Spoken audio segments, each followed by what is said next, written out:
हूँ आप सब बहुत अच्छे होंगे। मेरा नाम है सिद्धांत अग्निहोत्री। स्टडी ग्लोव्स पे आपका बहुत बहुत स्वागत है। इधर एआई समिट हो रही है और इधर भैया हमारा एआई टूल्स पे बहुत शानदार कोर्स है। तो अभी 400 रुपये का है। हमने एआई पे बहुत सारे कोर्सेज बनाए हैं, तो आप देख लीजिए कि भारत एआई में आगे बढ़ रहा है और आपको भी अपनी एआई स्किल्स को एनहांस करना चाहिए।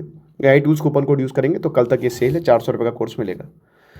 तो दोस्त, हम यहाँ पे बात करेंगे आज एआई समिट की। अब ये जो एआई समिट है बेसिकली ये है आपकी एआई इम्पैक्ट समिट।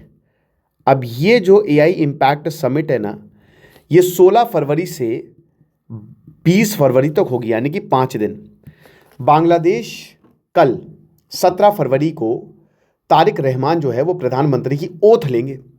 अब पीएम मोदी को इनवाइट किया गया था, बट पीएम मोदी क्यों नहीं गए? क्योंकि भारत में है एआई समिट और इसमें आएंगे भैया हमारे सबके बढ़िया इमैनुअल मैक्रोन, फ्रांस के प्रेसिडेंट, तो उनसे मुलाकात होगी और फ्रांस एआई में अच्छा खासा आगे है। तो सरकार ने इसको अनाउंस किया है, लेकिन सरकार ने पहली बार एआई गवर्नेंस गाइडलाइंस दी हैं मेरे भाई, कि एआई को कैसे गवर्न किया जाएगा, और इसको हम दिल्ली डिक्लेरेशन बोल रहे हैं और इस डिक्लेरेशन को हम अडॉप्ट करेंगे। समझ रहे हो? ये स्ट्रिक्ट लॉज नहीं है, बट ये ब्रॉड प्रिंसिपल है कि अगर आपको एआई भारत में यूज करना है तो आप कैसे यूज करेंगे। पर्पस यही है कि इनोवेशन विद सेफ्टी। एआई का आजकल इस्तेमाल आप देख सकते हो ना।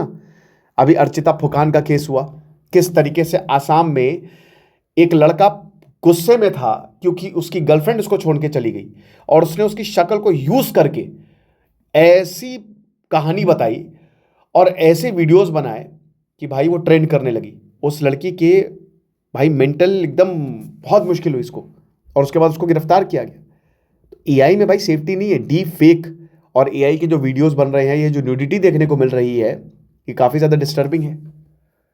तो रिस्क है, मिसयूज़ है, लैक ऑफ ट्रांसपेरेंसी है और अनफेयर आउटकम्स है। तो अभी भारत एआई में बहुत आगे नहीं है, पीछे ही है। अभी भारत को काफ़ी लंबा सफ़र तय करना है। लेकिन ये जो फ्रेमवर्क है इसमें टोटल 7 गाइडलाइंस है। सबसे पहले तो trust and transparency in AI, कि आर्टिफिशियल इंटेलिजेंस में ट्रस्ट होगा, ट्रांसपेरेंसी होगी। फिर उसके बाद सबसे पहले लोग आएंगे, पीपल फर्स्ट, मोस्ट इंपॉर्टेंट, कि एआई में एआई से आगे लोगों को रखा जाएगा भाई। ऐसा नहीं है कि एआई आएगा तो सारी जॉब्स खा जाएगा, नो।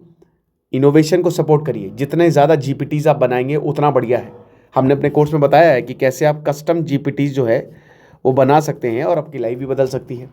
फेयरनेस और इक्विटी होनी चाहिए और किस तरीके से एआई को यूज़ किया जाए। मेरी राइटिंग तो कौड़ी की है यार, बहुत मुझे पता है, आई एम सॉरी। तो कैसे एआई को यूज़ किया जाए। अकाउंटेबिलिटी भाई, अगर आपने एआई का गलत इस्तेमाल किया तो आप अकाउंटेबल हो, और सिस्टम को ऐसा बनाया ताकि हम उसको समझ सकें। तो रूल्स कैसे वर्क करेंगे भाई? जाहिर सी बात है कि भारत एग्जिस्टिंग लॉज को यूज़ करेगा और जो आईटी रूल्स हैं उनमें इन रूल्स को भी डालेगा। इसी को दिल्ली डिक्लेरेशन कहेंगे और अपडेट करता रहेगा।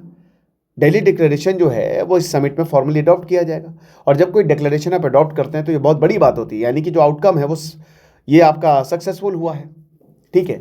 और इससे पहले भी 2023 में समिट हुई थी, तो GPAI न्यू दिल्ली डिक्लेरेशन, ऐसे ही सिमिलर डॉक्यूमेंट्स जो है वो हमने सबमिट किए थे। और ये जो इंटरनेशनल एग्रीमेंट है एआई को लेकर, उससे भी अलाइन करता है। तो ग्लोबल ओवरऑल गोल यही है कि हम जो एआई नॉर्म्स उसको सिंप्लीफाई कर सके। एक और चीज़ मैं आपको बताना चाहता हूँ, जैसे आर्टिफिशियल इंटेलिजेंस की बात तो बहुत ज़्यादा हो रही है, बट ये जो इम्पैक्ट एआई समिट है ना, बहुत बड़ी समिट है। साउथ एशिया में ये अभी तक की सबसे बड़ी समिट बोला जा रहा है। समझ रहे? इतनी बड़ी समिट हुई हैं, वेस्ट में होती हैं, बट भारत में पहली बार है। तो जाहिर सी बात है इसको एआई आर्टिफिशियल इंटेलिजेंस को काफ़ी बूस्ट मिलेगा और इसको बूस्ट करने के लिए हमने बहुत ही शानदार एआई टूल्स का कोर्स बनाया। आप इसको अवेल कर सकते हैं। Thank you.